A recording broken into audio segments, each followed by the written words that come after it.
네, 저는 36기 전문위원 조수천 전문위원입니다. 오늘은 블로그 왕초보를 위한 길라잡이 강의를 시작하겠습니다.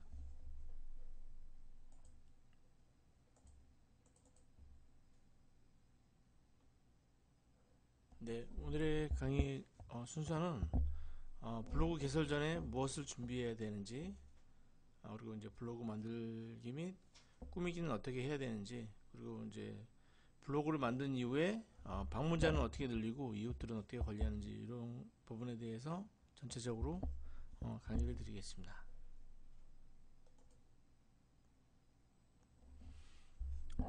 네, 우선 그 블로그에 대해서 알기 전에 우선 우리들의 이제 유저들의 디지털 패턴에 대해서 우선 살펴볼 필요가 있습니다. 그래서 그 검색은 네이버에서 많이들 진행을 하고요.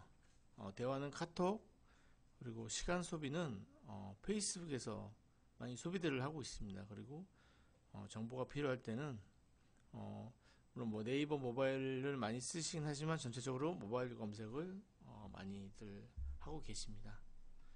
이게 이제 일반적인 사람들의 패턴이고요. 네, 그리고 이제 유저들의 패턴을 보면 인스타그램이라든지 페이스북이라든지 이런 SNS 채널들이 활성화된 이후에는 사람들이 우선은 SNS에 컨텐츠를 올린 것들을 검색을 하게 됩니다. 그래서 선 SNS를 먼저 시작을 하고 그 이후에 그런 정보들을 정확하게 알기 위해서 블로그에서 그 정보들을 찾고 있습니다. 그리고 이런 즉 이 말은 무슨 말이냐면 주변의 추천 정보를 신뢰한다는 이야기입니다. 그래서 사람들이 자기 이웃이나 친구라든지 이런 사람들의 정보를 SNS에서 취득한 이후에 블로그에서 검색을 또 활용한다는 것을 의미하고 있습니다.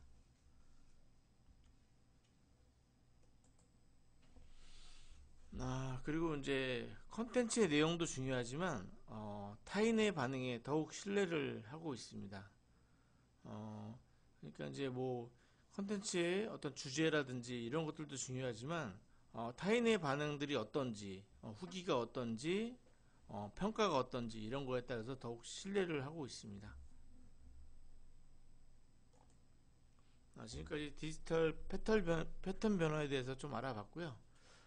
그럼에도 불구하고 우리가 SNS가 많이 활성화돼서 뭐 네이버가 죽었다, 네이버는 점차 사양의 길로 들어설 거라는 말을 많이 했었는데 뭐 그렇지도 않습니다. 사람들이 아침에 일어날 때부터 밤 잠들 때까지 네이버에서 손을 놓지 못하고 있습니다. 뭐 여기 예시가 나와 있는데 30대 직장인 나인범 씨의 하루라고 해서 나와 있는데 아침에 잠들 때부터 일어나서 네이버 맛집을 검색을 하고 스포츠 동영상을 시청을 하고 그리고 오후에는 쇼핑을 하고 네이버에서 16가지를 해결하다 보니까 10명 중에 5명이 습관적으로 네이버를 사용하고 있습니다. 2018년 3월 기준으로 네이버의 검색 수가 한 달 동안 약 45억 건이 일어나고 있습니다. 그렇기 때문에 우리가 뭐 아무래도 SNS가 발달했다 하더라도 네이버를 무시할 수 없고요. 네이버에서 활동들을 많이 하고 있습니다.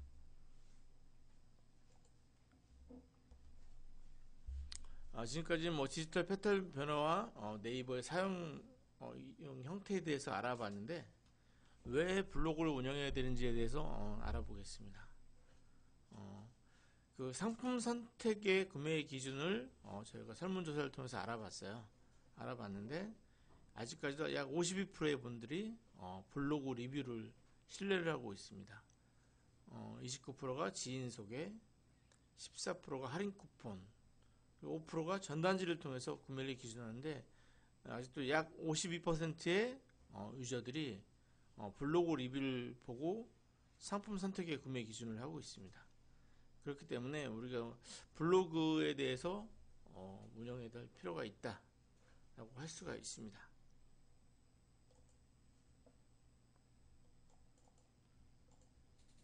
두 번째로 왜 블로그를 운영해야 되는가? 여러 가지 채널들이 있습니다. 뭐 인스타, 페이스북, 카카오 스토리, 뭐 블로그, 카페, 지식인, 여러 가지 우리가 정보를 알릴 수 있는 툴이 있지만 가장 손쉽게 정보를 여러 형태로 업로드가 가능합니다. 이미지 형태, 영상, 어떤 뭐 자료라든지 이런 것들을 쉽게 가공을 할 수 있습니다. 그래서 뷰티, 패션, 요리, 뭐 유아용품, 수많은 분야의 글들을 다양한 분야의 정보를 쉽게 가공해서 업로드가 가능하기 때문에 블로그를 운영하는 게 가장 보편적이고 가장 손쉽게 다가갈 수가 있습니다. 그리고 이제 마지막으로 제일 중요한 부분인데요. 블로그를 왜 운영해야 되는가? 최소의 비용으로 최대의 효과를 나타낼 수가 있습니다. 블로그를 운영한다고 해서 뭐 별도의 광고비가 들어가는 게 아닙니다. 페이스북이나 인스타그램 같은 경우에는 내가 어떤 글을 올리는 건 자유지만 그 글을 홍보하기 위해서는 일정의 광고를 진행을 해야만 효과를 볼 수가 있습니다. 그렇지만 뭐 블로그에도 뭐 여러 가지 법칙들은 있지만 블로그에 비용을 거의 들이지 않고 개인 브랜딩이나 업체 홍보에 효율적인 채널이라고 할 수 있습니다. 물론 뭐 상위 노출을 전문적으로 하는 블로그도 있고 파워블로거들이 쓰는 어떤 상업적인 요소도 존재하지만 여전히 비용 대비 효율적인 채널이라고 할 수가 있습니다. 그래서 요 아래 그림에 보면 정책자금 마스터라는 제가 운영하는 블로그입니다. 이 블로그를 통해서 저는 이 정책자금에 관련된 상담 DB를 이렇게 받고 있습니다. 이 받는 게 블로그에서 물론 이제 블로그에서 제가 이제 거의 매일 글을 쓰고 이렇게 최적화되는 작업들이 필요하지만 그 작업되는 과정 이후에는 이렇게 손쉽게 제가 원하는 DB들을 받아볼 수가 있고 상담에 활용할 수가 있습니다.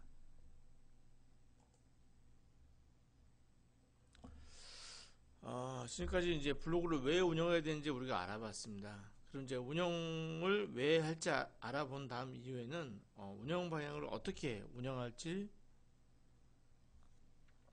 방향을 정해야 됩니다. 그래서 첫 번째로 왼쪽에 보시면 이거는 파워블로그가 운영하는 블로그입니다.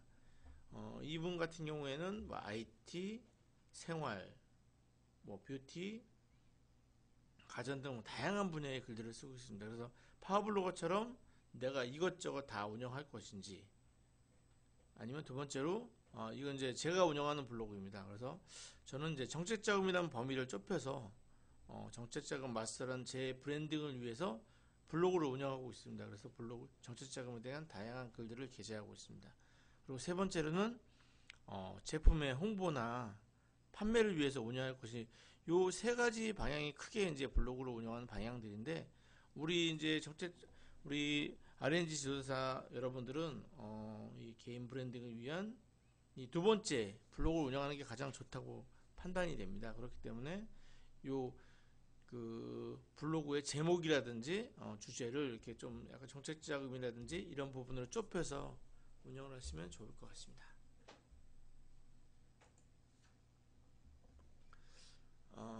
이제 블로그의 운영 방향을 설정한 이후에는 이제 우리가 아까 두 번째를 운영했기 때문에 내 개인 브랜딩을 어떻게 할 건지에 대한 이제 제목을 만들어야 됩니다.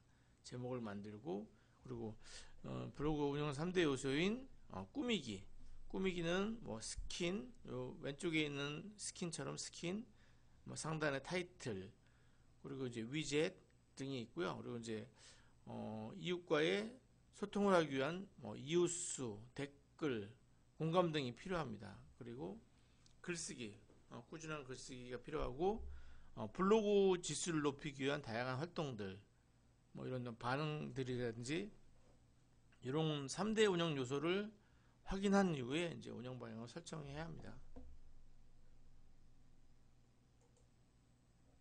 네. 이제 블로그의 어떤 방향을 설정했으면 제일 이제 그 다음에 하실 일들이 블로그의 이름을 정하셔야 됩니다. 가장 이상적인 블로그는 1인 개인 브랜딩과 개인 브랜딩 자체가 전단지 효과를 노리는 것들이 가장 좋다고 생각을 합니다. 그래서 닉네임을 만드셔도 되고요. 아니면 이름을 직접 내 실명을 적어도 되는데 최근의 트렌드는 자기 실명보다는 어떤 닉네임을 만들어서 블로그에 운영하는 경우가 많습니다. 그리고 닉네임은 본인들이 이제 뭐 정하기 나름인데 직관적으로 쫙 내가 알아들을 수 있어야 됩니다. 그러니까 아래 예시를 보시면 정체자금 마스터, 정체자금 알파고, 그리고 트레이너 강의 휘트니스 월드, 크라운 대장의 레저 이야기, 아르미의 나만의 예뻐지는 비법 스토리. 이처럼 사람들이 듣기만 해도 이분이 뭘 하시는 분이고 어떤 특징들을 가지고 있나를 제목에서부터 알 수 있게 해주는 게 좋습니다. 그래서 이 제목이 정해지면 이거 가지고 블로그의 디자인도 할 수가 있고 거기에 따른 메뉴들을 구성할 수가 있습니다. 그래서 제목은 직관적으로 내가 알 수 있게 제목을 한 8자에서 10자 이내로 짓는 게 좋습니다. 그래서 가장 제가 1인 개인 브랜딩을 할 수 있는 블로그의 제목을 짓는 게 중요합니다.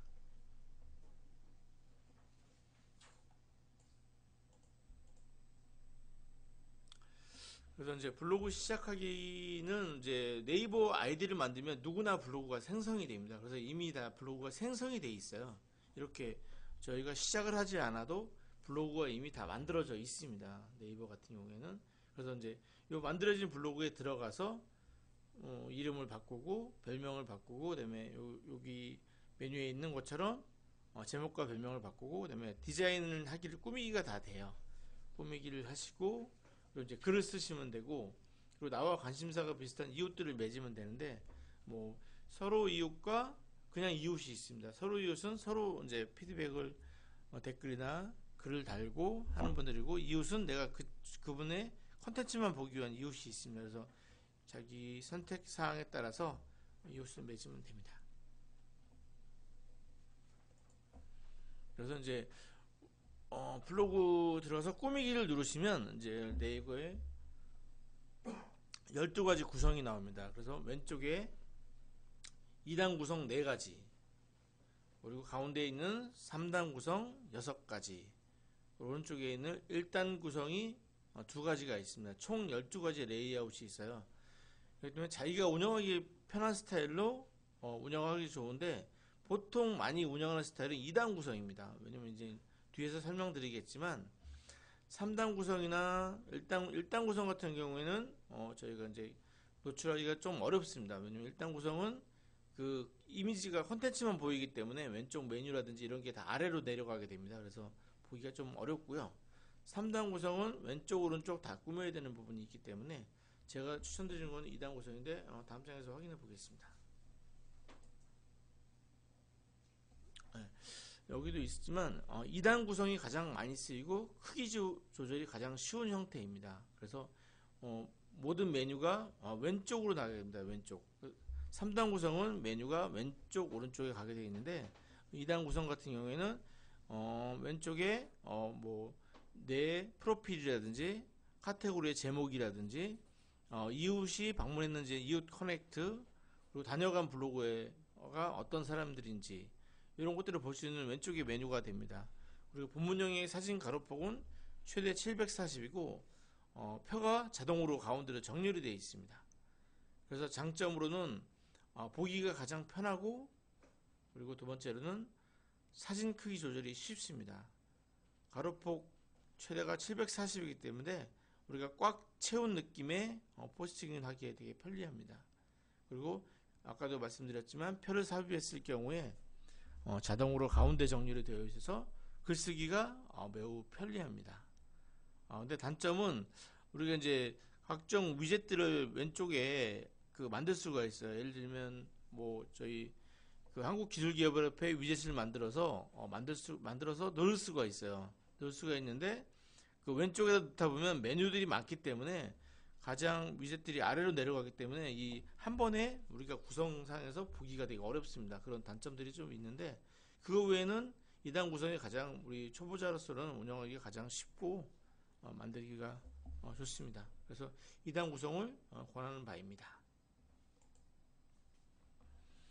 그리고 이제 블로그에 이제 구성이 됐으면 이제 블로그 꾸미기를 하셔야 되는데 우선 가장 중요한 게 카페의 대문이라고, 아니 블로그의 대문이라고 할 수 있는 그 위에 스킨 배너입니다. 이 배너는 사이즈가 900에 300 픽셀입니다.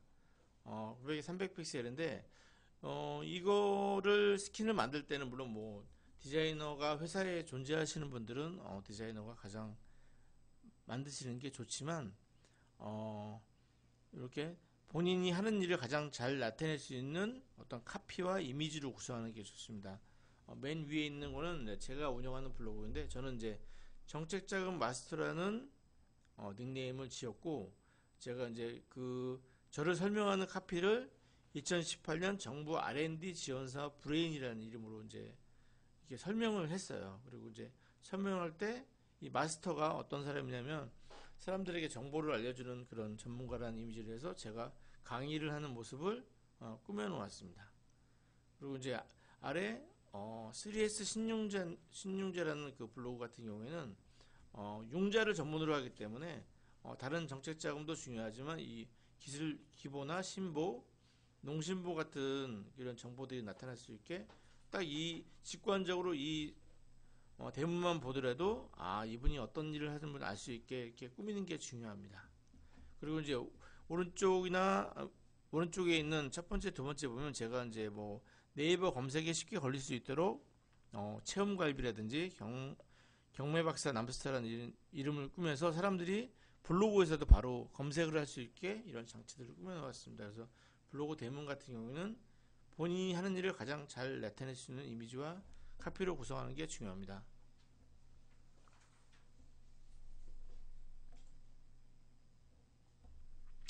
다음은 이제 블로그에서 이제 글을 쓰고 나면 블로그에도 품질 지수라는 게 있습니다. 우리가 이제 뭐 그 어떤 이력이 쌓이는 것처럼 블로그도 내 글에 이력이 쌓이게 됩니다. 이제 뭐 그래서 이런 것들을 다 이제 품질 지수라고 하는데 품질 지수에는 네 가지 종류가 있습니다.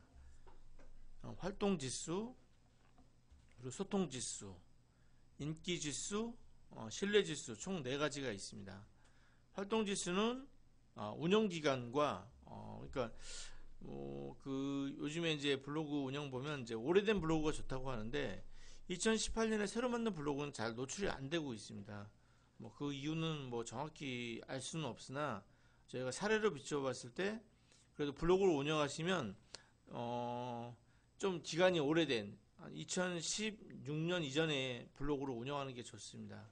그런 글들이 좀 끄고요. 그리고 이제 포스트의 수, 뭐 이 수가 정확히 제한된 건 아니지만 한 달에 한 20개 정도 올리는 게 좋습니다. 왜냐면 이제 글 최적화하는 데도 좋고 DB를 많이 받기 위해서는 글이 한 달에 한 20개 정도가 쓰는 게 좋습니다. 그리고 이제 빈도를 보면 한 적어도 이틀에 한 번 정도를 쓸 수 있게 하는 게 좋습니다. 그래서 물론 뭐 매일 쓰는 게 좋지만 매일 쓸 수 있는 분이 많지 않기 때문에 적어도 이틀에 하나씩은 써주는 게 좋습니다. 그래서 직접 쓰는 게 좋고요. 꾸준히 오래 많이 일기 쓰듯 쓰는 게 무척 중요합니다. 그리고 소통 지수는 포스트 주목도와 포스트 인기도입니다. 즉 뭐냐면 방문자 수, 뭐 이웃 수 중요한데 이제 이분들이 공감과 댓글을 달아주는 게 중요합니다. 그래서 내 글에 얼마나 공감을 달아주고 댓글을 달아주고 그 댓글에 다시 댓글을 달아주는지 이런 어떤 인기 지수가 소통 지수로 그 댓글을 달아주는 이 숫자 자체가 소통 지수라고 할 수가 있습니다. 그리고 인기 지수는 이 방문자 수가 들어오는 것도 중요한데 체류 시간이 중요합니다.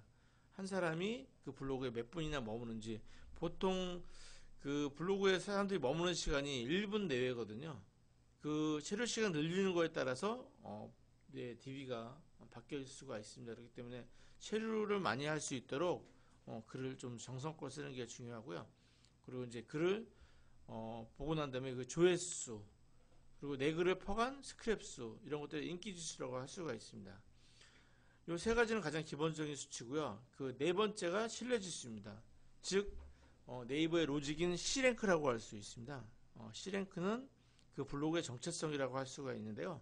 아까 제가 정책자금 마스터라고 제목을 지은 것처럼 이 블로그가 어떤 건지 이 블로그가 어떤 글을 쓰는지에 대한 그 정체성을 C랭크라고 합니다. 이 C랭크를 유지하는 게 중요한데요. 그래서 내가 아까 그 파워블로거처럼 여러 카테고리의 글을 쓰는 것보다는 뭐 정책자금이면 정책자금, 마케팅이면 마케팅 이렇게 딱 내 전문 분야에 대해서 글을 쓰는 게 매우 중요합니다. 그래서 요 네 가지 지수를 지켜야만 상위 노출이나 이런 것들이 잘 됩니다. 그렇기 때문에 블로그로 뭐 단지 글을 쓴다고 해서 무조건 노출이 되는 게 아니라 이런 지수들을 관리할 수 있는 능력들이 좀 있어야지만 상위 노출이 되기 때문에 이런 것들을 꾸준히 운영하시는 게 매우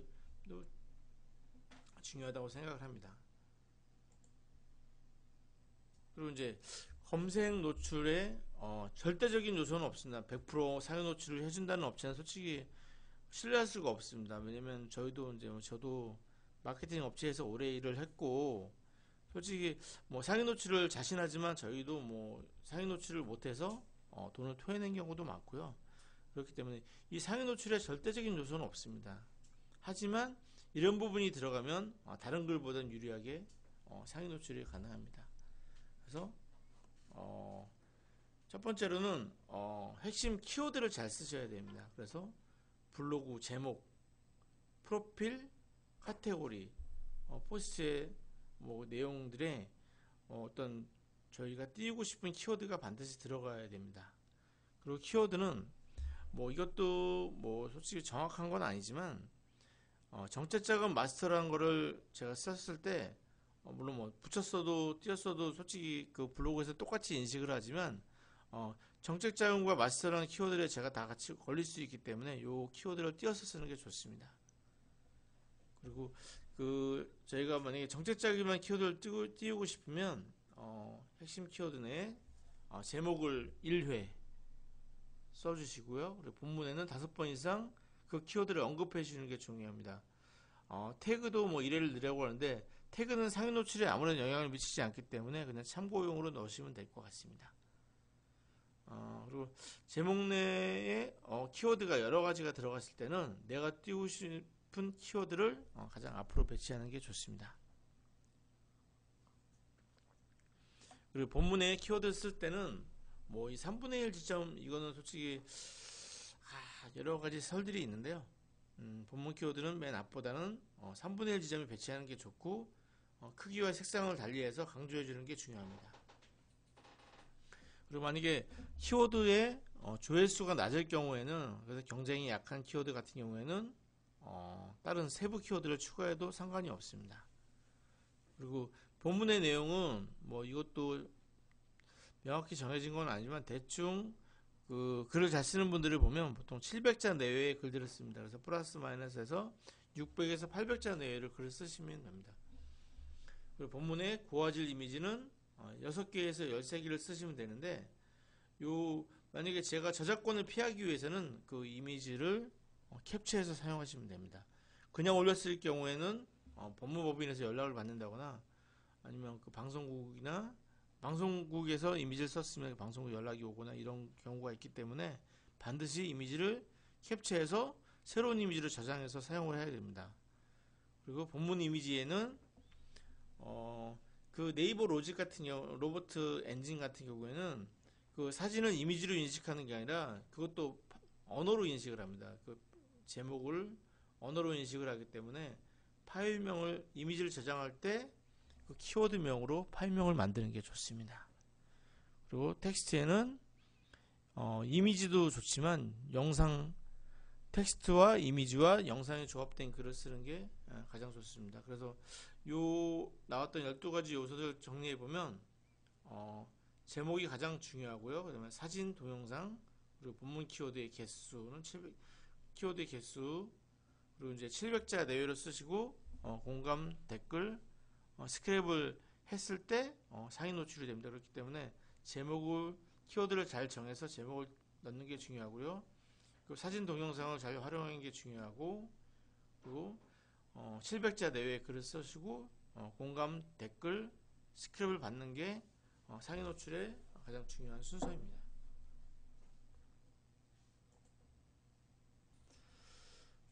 지금까지 뭐 상위 노출 되기 위한 여러 요소들을 알아봤는데요.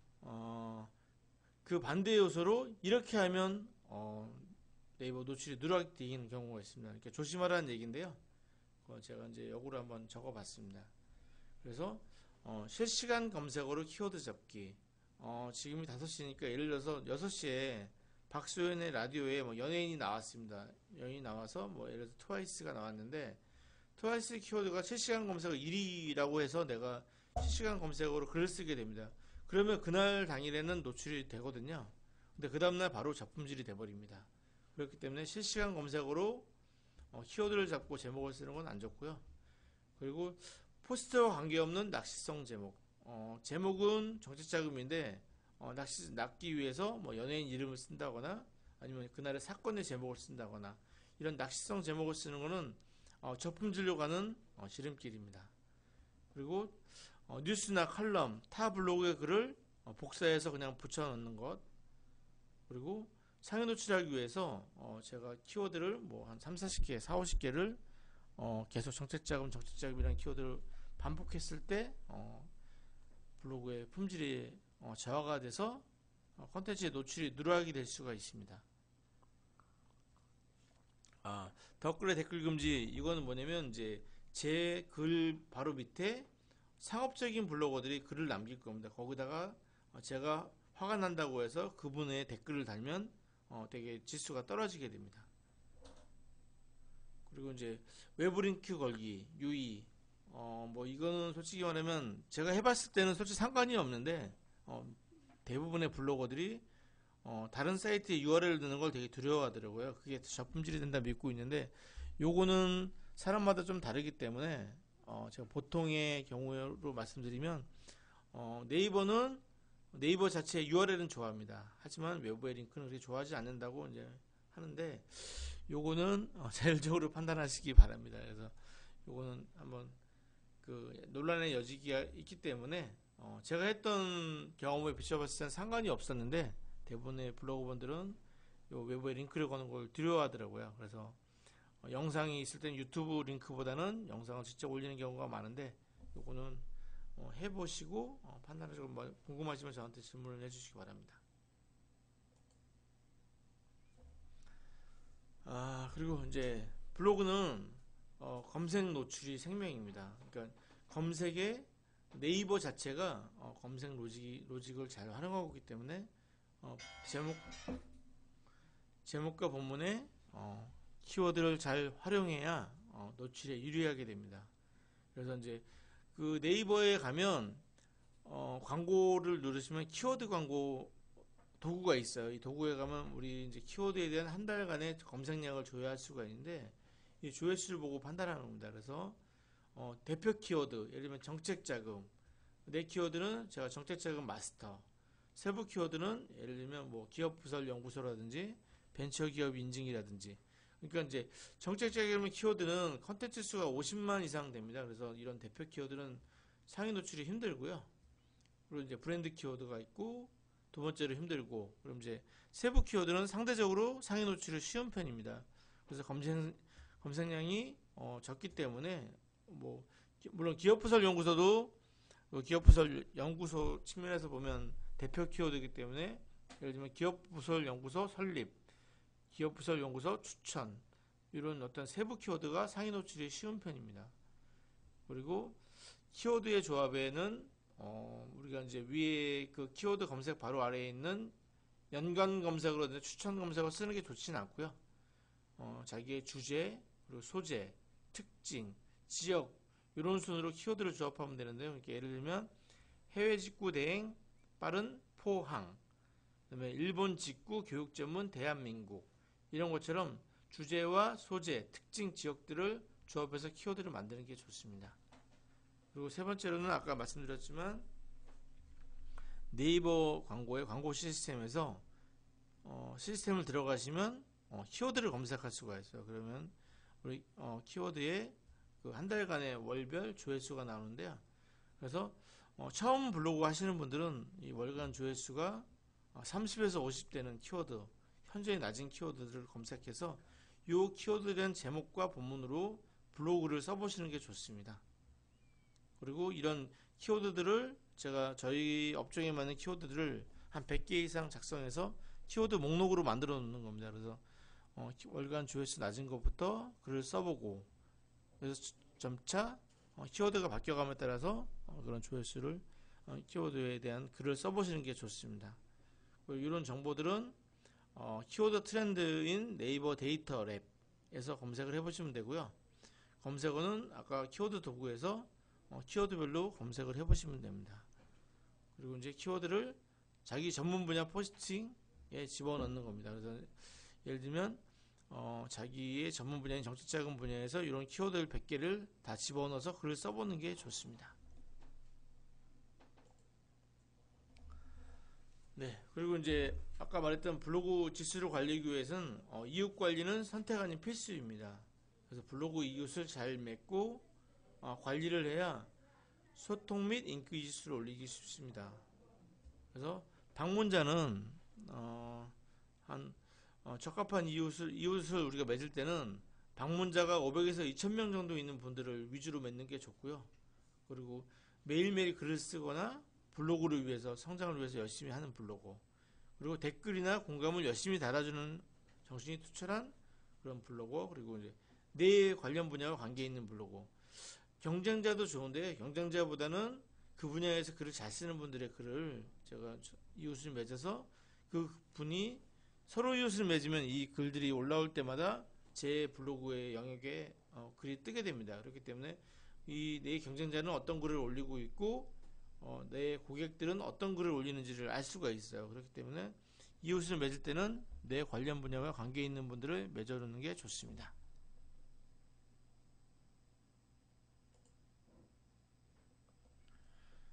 그리고 이제 주제를 잡을 때는 본인이 좋아하는 소재를 정하고 글을 써야 읽는 사람도 진심을 느낄 수 있습니다.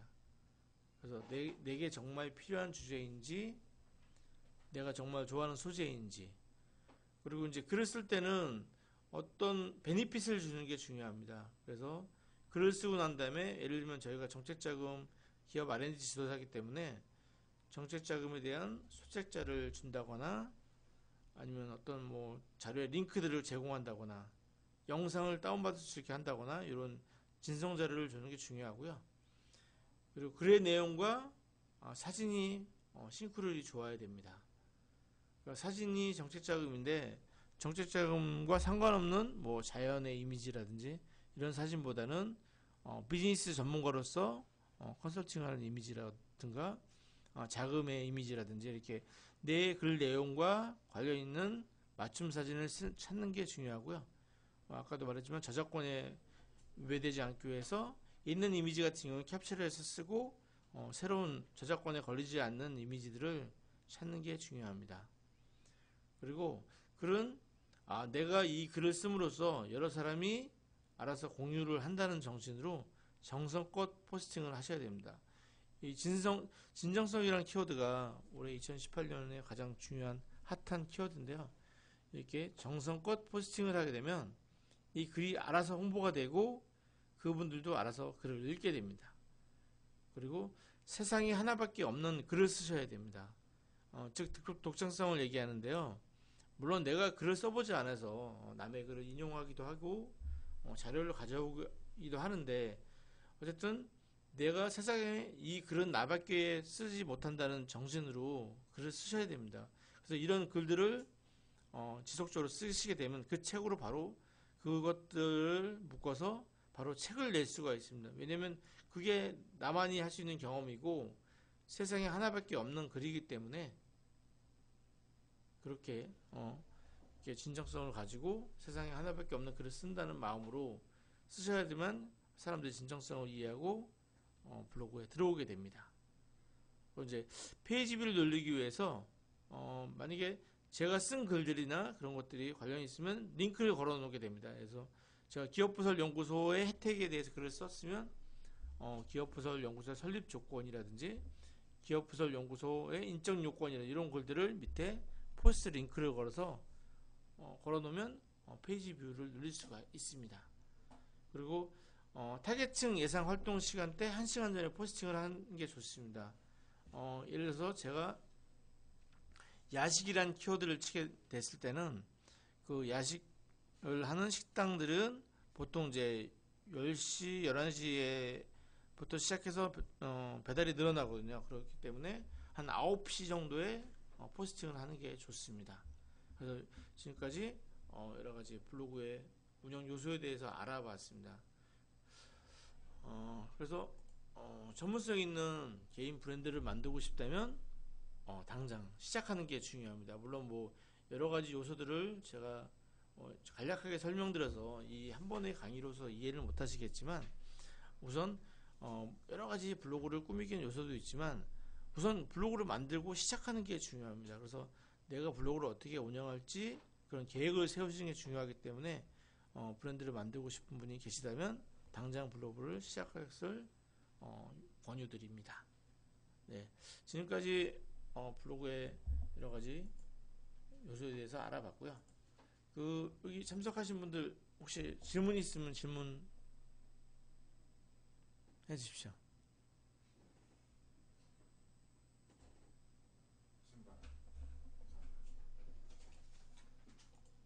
네, 지금까지 네, 블로그 왕초보 딜라잡이 강의를 마치겠습니다. 네, 감사합니다.